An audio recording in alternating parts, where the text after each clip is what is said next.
Okay, I'll just show you how to pair a mobile to the Bluetooth audio system in this Land Rover Discovery. So from any screen, first of all we have to make sure that Bluetooth is switched on. Then we go to phone. You see there's the phones are already paired, come up, and then search new. So I click search new.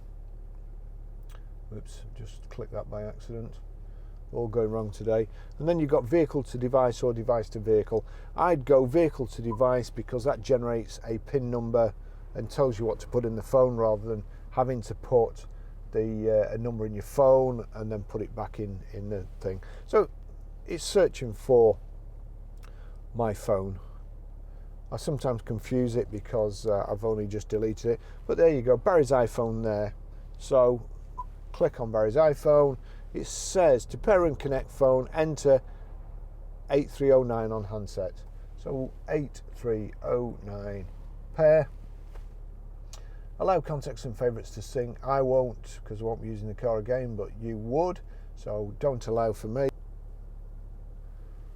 And that's it paired.